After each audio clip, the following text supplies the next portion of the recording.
Hello, hello, hello.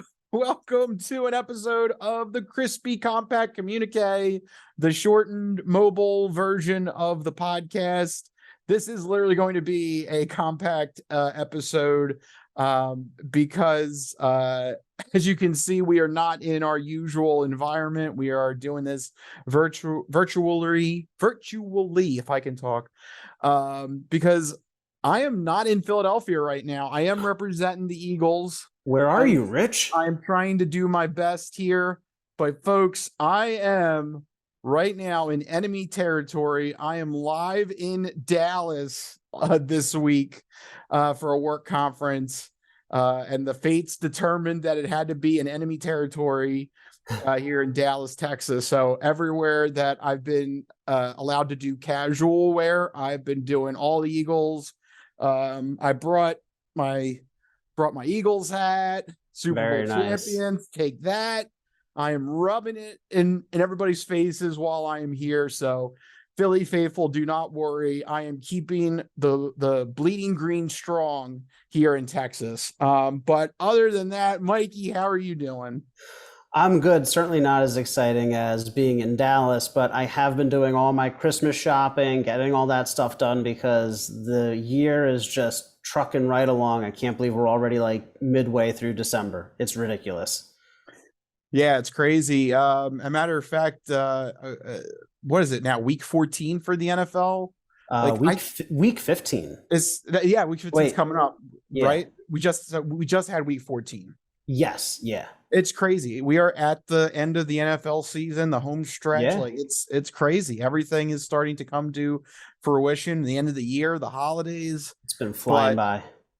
But you know what? We are still here and dedicated to give you some sort of episode of the Crispy Noodle podcast, whether it's the full episode or our Crispy Compact Communique that we can do even states apart on the road. Yep. Literally. This is so weird. I am an hour behind and it's weird.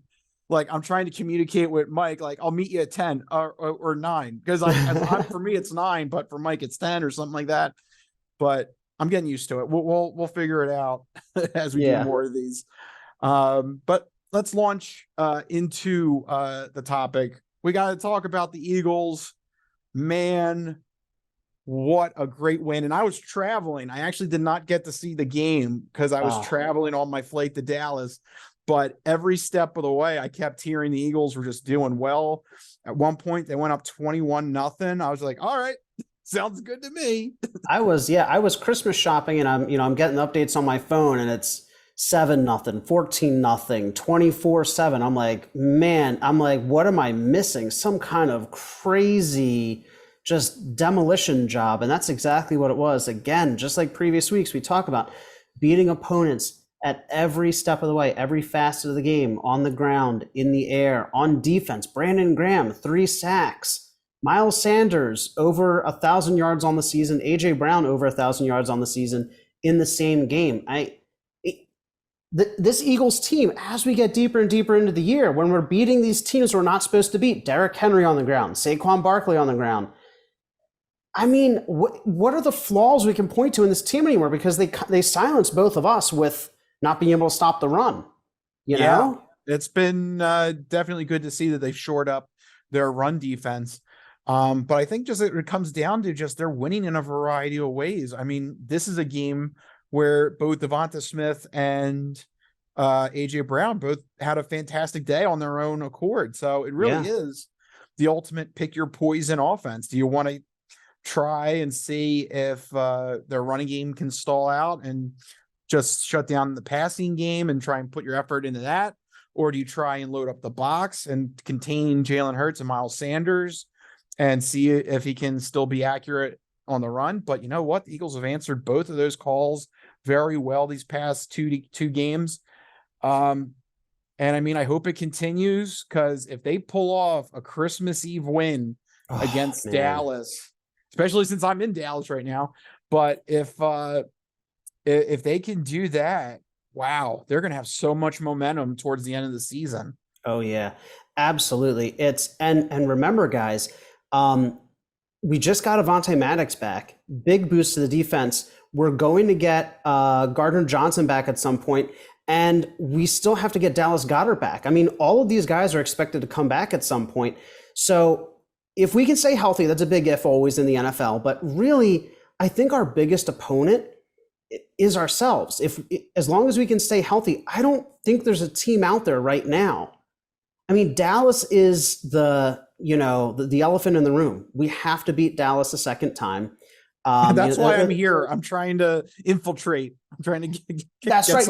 You're doing the Lord's work there behind enemy lines. You're planting the seeds of you're trying to get in their heads a little bit, because that is really the last obstacle this season, because we've officially clinched a playoff berth. We just have to go 2-2 and beat Dallas, and we secure the first overall seed. That's the last thing we have to do. We can lose 2 more games, but as long as we beat Dallas, we get home field advantage. Saying those words, I expect us to go between 9 and 11 wins, somewhere in that range. We're at 12-1 now, and we're sniffing 15-2. Is that crazy. Not ridiculous? Yep. And it seems like the Eagles are trying to get better and better. So really, I don't really have much criticism. Just I hope they keep the pedal to the metal. They're rolling and rock and rolling and just at the right time too, right at the back end of the season. This is where you want to get hot. You want to keep improving. You want to look like you're invincible heading into the playoffs. So I am definitely pleased with all of this. Before we get into the Fantastic Four picks, I need to ask this question to you, Mike, because this is crazy. But right now, the 49ers are down to their third string quarterback, right? Mr. Irrelevant, last pick of the draft, and he has a field day against Tom Brady, arguably one of the best starts ever. Okay. So let's review the 49ers situation.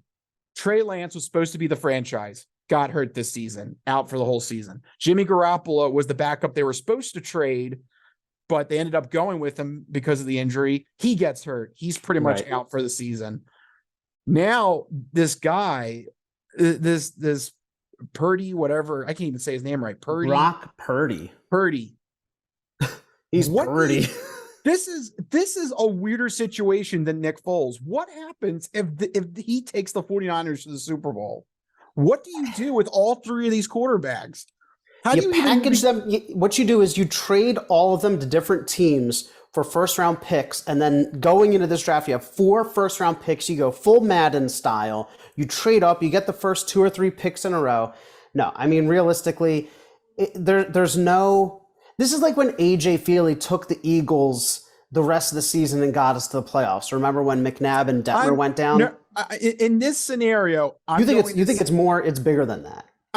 In order for this, I'm trying to make this a bigger cluster F than okay.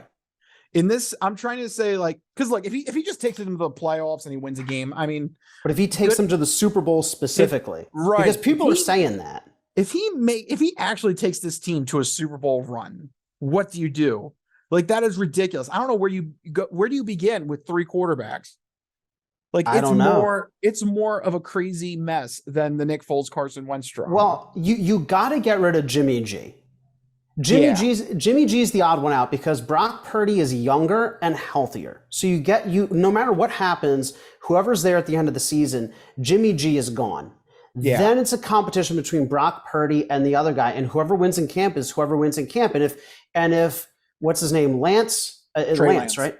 If he has to sit on the bench and suck up a huge portion of the cap, then so be it. You got to start the best guy available, right? You got to go with the hot hand. And then at the end of next year, depending on, how things shape up in 2023, then you make a decision about trading or keeping one or the other. But in an alternate reality where Brock Purdy goes deep into the playoffs, gets to the Super Bowl, Jimmy G is out, and then you have an open, honest competition. Who cares if they're a first-round pick? I mean, look at Arizona, where they had first-round pick after first-round pick after first-round pick before they landed on Kyler Murray. Look at the Eagles. We had to cut ties with Carson Wentz. It's not completely unheard of. And Jared Goff with the Rams. Teams, and I've been hearing this, teams have to look at the quarterback position like college teams do, where it's a 4, maybe 5 year stint, and then they graduate and you move on to the next guy. Because with the way the contracts are going, the way that the game is going, you got to be like Eagles quarterback factory, right? All right. Well, then maybe we shouldn't have been harsh on Howie Roseman, because it seems his prediction's coming true with It the worked quarterback for factory. us, right? Yeah. All right, let's get to quickly Fantastic Four picks. We are not going to be able to go in depth with these, so we're just kind of do this rapid fire style. So Mike, what's the first one here? Yeah, first up, we have a battle for the AFC East. The two top teams in the division, we have the Miami Dolphins traveling to Buffalo to face off against the Bills. This is a Saturday primetime game. Saturday primetime. Keep that in mind, guys, because this is going to be a good one. These two teams will be there at the end of the day. And at the end of the day, I still think that Buffalo is the better team, okay? Miami, I think they had, if I can find the old score, they had a little bit of a rough go there with LA, and you're starting to see some cracks in the team. They started real hot. They've been slipping and sliding a little bit recently, but Buffalo continues to be a very dominant force. So I'm going with Buffalo on this one. Yeah, I called it last week. I liked the Chargers in that matchup last week. It seemed like a great spot for them, and they took advantage of it. The Chargers not going away. They could be in the playoff race. On the other side of the ball, Miami, yeah, they're slipping down the rankings. Tua looks fallible now, because all you got to do is apparently take Tyreek Hill out of the equation. In that game, the Chargers took him out of the game. But while he was in, also they double covered him and triple covered him, take away his main weapon. And I don't know if Tua actually can thrive without him. That's really been the jump this year, has been Tyreek Hill. So yeah, I think it's Bills in this one. And I think they march straight to the division title at this rate.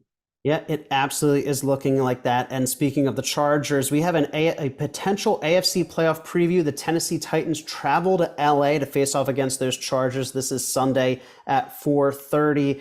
Both of these teams looking to maintain their playoff berth. I mean, Tennessee, it's basically a given, but the LA Chargers, they're struggling to stay on that bubble. Rich, can they get it done against Tennessee? You know what? This is the trends now as we get to the latter part of the season and the war of attrition is starting to pile up. Yeah, I think the Titans are just on a downward spiral. I don't know how to yank them out of it unless Derrick Henry again can just put the entire offense on his back and run for 200 yards, which I just don't see against a Chargers defense that is legitimately decent. You know, they're not something to sniff over. And on the other hand, the Chargers, they're on a comeback tour right now. They're trying to they picked up, I think, 3 out of 4 wins the last couple of weeks. They're on the upswing. Yeah, I like the Chargers again in this matchup. They're showing some grit. So just look at the last 3 games for each team. Tennessee, loss. Chargers, 2-1. Also, with the Chargers and the Titans are not particularly good in any one category. Like, yes, Derrick Henry's amazing. Derrick Henry, that's the only category. But that's it. You look at offense, 28th, defense, 25th, passing game, 29th. Like the Eagles, the Chargers can capitalize on the bad defense and the disparities in the passing game. The Eagles beat them through the air. The Chargers can also absolutely decimate the Titans through the air. So I'm going with Chargers as well. It seems like a pretty simple choice for me, but you know, anything's possible here late in the year. I don't know if that came through on the audio. I just had a massive burp. No, I didn't hear a thing. Okay, good. Oh man, I'm living it up here in Dallas. They've been really nice to me. They're too much beef and sushi. Yeah, they took me to a really nice sushi place tonight, and I'll have a photo of it somewhere on my social media if you want to check it out. But yeah, it was a lot of sushi that they poured on my plate. Sorry about that. No worries. But you know what? Speaking of Dallas, we're going to stay in the NFC East because we have 2 teams desperately trying to stay alive. They're the New York Giants are traveling to Washington. This is a Sunday primetime game. It should be hopefully an interesting game and not end the way that the last one did between these 2 teams. Rich, how do you see this one going? This is kind of a weird matchup for these two teams. They literally just played like a week ago. Yeah, for Washington, this is literally back to back because they had a bye week last week. Oh yeah, super weird. Yeah, it usually doesn't happen like that in the NFL. And I think because of that, I think this is all Washington. Like they know now what they, what they were up against. They know their tricks, their schemes, and the Giants really didn't change up their formula against the Eagles. They didn't really show anything different against the Eagles. So I don't know what would be the cause of concern for Washington. They know they can keep pace with them. They Right. know their game plan. To me, this screams Washington's going to come in and knock them silly. I think the Yeah. Giants are on a downward spiral. I don't think they make the playoffs. They really are on a downward spiral. I was going to talk about this because of all the teams we've talked about, the Giants' record recently is a huge concern. They beat Houston, but just by one score, then it's loss, tie, loss. The Giants are in a tailspin. They are nosediving. The Commanders, on the other hand, they had the tough loss against Minnesota that they almost pulled a win out of. And then they got a win against the Eagles, win, and then they tied with the Giants. This is where the Commanders, I think, take that leap over the Giants here and maybe are able to steal one. God, it's going to be a really, really close division race, but I can see the Commanders winning this one as well. And finally, we close things off with the hometown Philadelphia Eagles traveling to Chicago, to Shyland, to face off against the Bears. This is a Sunday 1:00 game. Rich. Bruno's going to be there, right? Didn't you say Bruno? My brother's going to be in attendance at that game. And for that reason, and the fact that we're playing Dallas the week after, it is my concern that this is a trap game for the Eagles. They should be able to beat the Bears, but I don't know, something in the pit of my stomach, it just screams of trap game. What do you think? You're going to have to help me out here because actually I don't think sports betting is illegal in Texas. I wonder what the spread is because I bet you the spread is -9 for the Eagles. They're pretty positive on the Eagles. Yeah, that's a little too much. I say Eagles win, but they don't cover. It's going to be a close game. It's going to be deceptive. The Bears are bad, but it's always these bad teams that surprise the Eagles. And also, we've talked about Derrick Henry, talked about Saquon Barkley shutting down the run. Those guys were good. The Bears have the #1 rushing team in the league. And then we are second. Yeah, it's the quarterback, Justin Fields. He's a big time scrambler. Wow. How many yards does Justin Fields have? That's crazy. I think it's all Justin Fields, or not all of it, but a lot who's their of it. running back? David Montgomery. He's not really a top 5 running back. Right, exactly. So let me see. Justin Fields has 900 yards rushing. Oh my God. He might as well be a running back. So here's the thing. Those other rushing teams we played, we didn't have to account for a Jalen Hurts type quarterback. Is the Eagles' weakness playing another Eagles-like team? I don't know. I think we're going to win, but it could be very close. Yeah, I think Eagles win, but they don't cover. Okay, so there you go. We are in agreement on all of our picks, I think. I think so. There's been a wide gulf in good teams and bad teams this year. It's weird. Yeah. Let's real quick move to entertainment entree, although it's more like an entertainment quick fast food meal, because we only have one topic to talk about, and that is definitely a subject that is near and dear to my heart. Some Star Wars news, a new follow-up game to Jedi Fallen Order has been announced, and now the trailer came out. Oof, Mike, tell me details. Oh man, I think it's going to be fantastic. Star Wars Jedi Survivor comes out March 17th, 2023. Really exciting that it's right around the corner. I mean, we're talking about 3 months from now. And it looks really good. I mean, the trailer showed some gameplay, showed some cinematics. It looks very polished. Just like the first one, the combat looks amazing, very fluid, very dynamic. We saw a few key things, new additions to the game.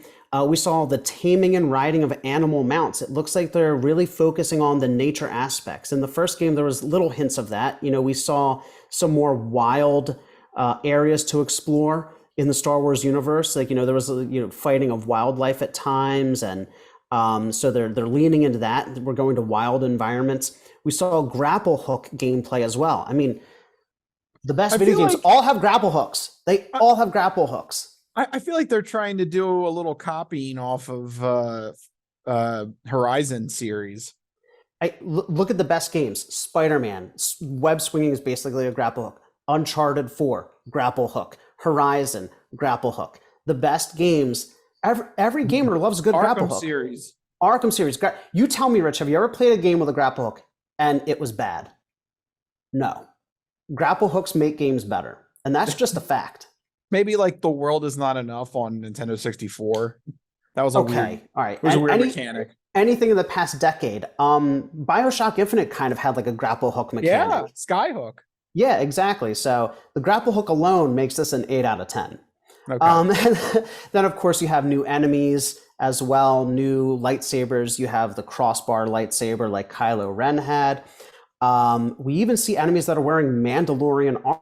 Could we see a potential Mandalorian tie-in or focus on those elements of the lore? Because clearly that's very popular right now, and they're going to want to lean into that, right? Well, it wouldn't be the Mandalorian because that takes place after the original trilogy. This video game takes place before the original trilogy, but that doesn't mean, you can't have some sort of, battle within the Mandalorians or anything. Because they're like mercenaries, right? So it could be, they're still part of the scene.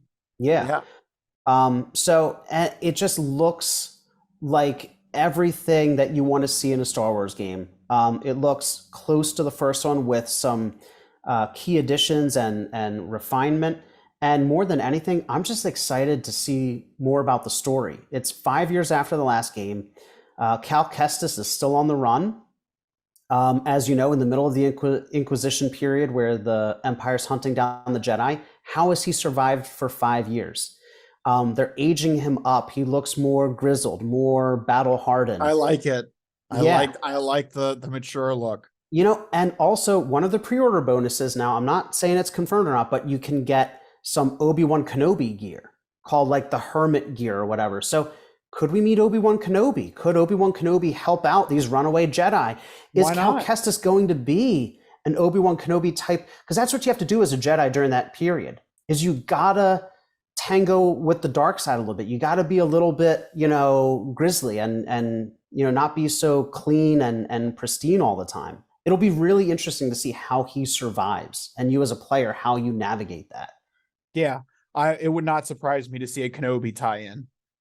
Yeah. So I'm definitely looking forward to seeing how that game gets released next year. I'm looking forward to that one. Absolutely. All right, so let's keep it moving along. We're doing a quickie meal here. This podcast is the fast food meal that you're eating in your car. So let's get it to our tasty dessert, the non-fortune cookie odd news. And for this story, I have to give a shout out. I know we don't have the sausage sound clip. I'm sorry, Joe Shapek, but for the Crispy Compact Communiqué, I'm reporting this live from Dallas. I think I don't know what other bigger honor I can give you. How many odd news stories have I reported from not the East Coast? One. That's true. That's true. So this is my first time reporting an odd news story away from the East Coast. And it is from superfan Shapek, Joe Shapek on Twitter, he's still on the scene, giving us some interesting tidbits. So once again, thank you to Joe Shapek for our odd news story this week. He wants us to talk about this odd news story. It is a Florida odd news story. So Mike, can you do the a cappella version of our Florida song? Who is this effing guy in Florida? It's Florida, and they're crazy. That's right. They are crazy indeed. It takes place on I-95. So 95 does cut through Philadelphia. So it does. If you traveled I-95 all the way down to Florida, you may have seen this odd news story. You go visit this guy, you just jump on 95 and you'll run into him. Yep. So a guy named Zachary Seibert We're going to follow him. First off, he was running from police because he was allegedly driving 110 miles per hour on the Wow. highway. So he's going Yikes. blistering fast. While they were trying to do a research claim onto his vehicle, they found out he has a suspended license Of as course. well. So, wow, already he's at 2 strikes just right off the bat. Way too fast, suspended license. What's the third strike, though? Yeah, that's right. So the third strike is that when he realized that there was, instead of 1 or 2 cars after him, a whole convoy of cop cars after him on I-95, he decided to pull over and, quote, play Frogger on I-95. Oh my God. So he's now running around the lanes on I-95, both lanes coming and going, and repeatedly yelling, "I'm sorry, I'm sorry, I'm sorry," as he's dashing between cars and cops. Oh my God. If you're sorry, then just don't Just stop it. Just stop. Yeah. Yeah. Just cooperate if you're sorry. Quit the game. Stop it. Stop playing Frogger. Turn it off. Yeah, don't keep the game going. Oh my gosh. So he's just dodging cars back and forth. So he's not just going across the street. He's like coming backwards and forwards. He's like he's going side to side all over the place. He's jumping over the median. Yeah, he's running back and forth. And the cops are just like, are the cops chasing after him on foot? I guess they have to. Someone's got to reel him in. I like to imagine that the Benny Hill music is playing. It's just as they're running back and forth. Yeah. I just love the fact that he's also just screaming, "I'm sorry." Could you imagine driving down that road and you just see like a whole string of cops chasing one guy, jumping back and forth across the median? Like, what calamity? I just want to know, if you're like running late for work, how do you even explain this to your boss? Like, dude, there's a guy, he's running on I-95. Is when you're stopped, you pull out your phone, you record it because you need evidence. Yes. Actually, this might be the one time you need to take out your phone while driving. Yes. The one and only time is when you're stopped in Florida witnessing odd news on the highway. Someone needs to have video evidence of this madness. Absolutely. Yeah. Guess what? What? He actually got away for a little bit of time. Oh my God.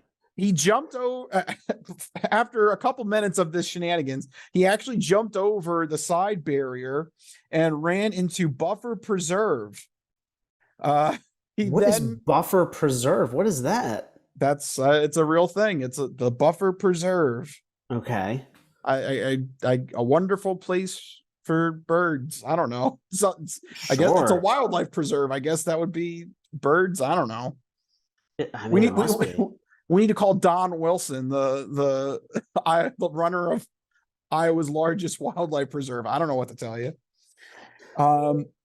So he hid out there for a little bit, then tried to confront a driver who had pulled over and said that he needed to drive him to get back up onto the interstate.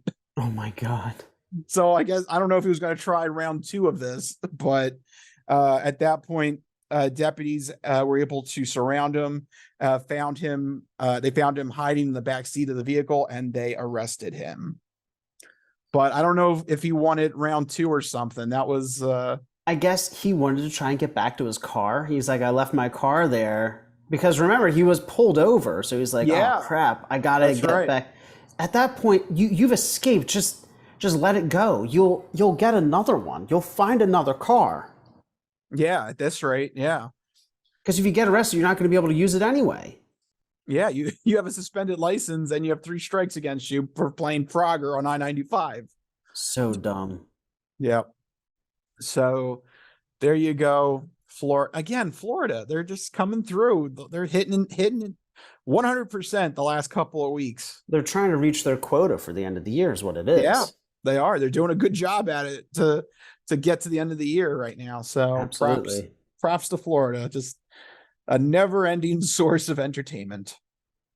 And with that, there you go. We were able to give you the Crispy Noodle podcast in a very short and condensed form, which is why this is the Crispy Compact Communiqué.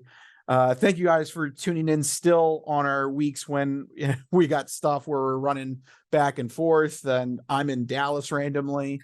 You never know what's going to happen. But you still pulled through, even live Yes. from the streets of Dallas. Yes. Thank you. And thank you guys for regularly tuning in and checking up on us. If you like what you heard, make sure you go to our website, thecrispynoodle.com. Make sure you follow us on all of the social media platforms, Facebook, Instagram, Twitter. But most importantly, make sure you find a way that you get the podcast sent to you every week, whether it is on our YouTube page where you can subscribe, whether it's Facebook Watch, where you can just get the videos on Facebook, or on Spotify, where you get the video form of the podcast. And you can put Spotify on in the background and still listen to us as an audio podcast, or take us on the go if you have Android Auto or Apple CarPlay. So it is fantastic that we can still get in touch with all of our listeners. That's right. So many ways to get in touch with and listen to the Crispy Noodle podcast. But if you need to get in touch with us individually to share your sports, entertainment, or odd news stories, just like Joe Chapek did, that's right. You can send your stories to us. You Sausages! Can do so. That's right. And you get a sausage shout out normally. Yes. Yes. If I have my soundboard with me and we're doing the full blown podcast, we give you the sausages sound clip. So, but if you want the sausage shout out, you got to submit anything to us on Twitter. You can find us there individually. I'm at Mike Costanzo, MikeYCostanzo. And I am at Rich Liebig, RichLiebig. Make sure the odd news goes to me, and then anything else could go to either one of us. Yep. And if we do talk about your topic, we will give you the coveted sausage shout out, or the first time I'm reporting on an odd news story in a random city I've never been to. So yeah, I don't know if we'll be able to do that again. I don't know. There's a lot of cities in the United States I could keep this going. Just fly or drive to random cities, reporting live from, I don't know, Denver, someplace. Kalamazoo. There you go. You got to report live from Florida is what we got to get you to Florida and have you report from the heart of the odd news itself. Yeah, I don't know, man. We you might have to come with me on that one. There's too much firepower in Florida. We'll make a crispy noodle on the road. Yeah. But for right now, we got to start to wrap this up. This has been the Crispy Compact Communiqué, the compact on the go version of the Crispy Noodle podcast. Let us be the Crispy Noodle in your vegetarian salad of life and boring news. That will do it. We'll see you guys next week. I'll be back in Philly in person so we can do a full-blown podcast. But for now, that'll do it. We'll see you guys next week. See you guys. Later. Bye-bye, all you fine peoples. Good night. Some of us have great stories, pretty stories that take place at lakes with boats and friends and noodle salad. A lot of people, that's their story. Good times, noodle salad.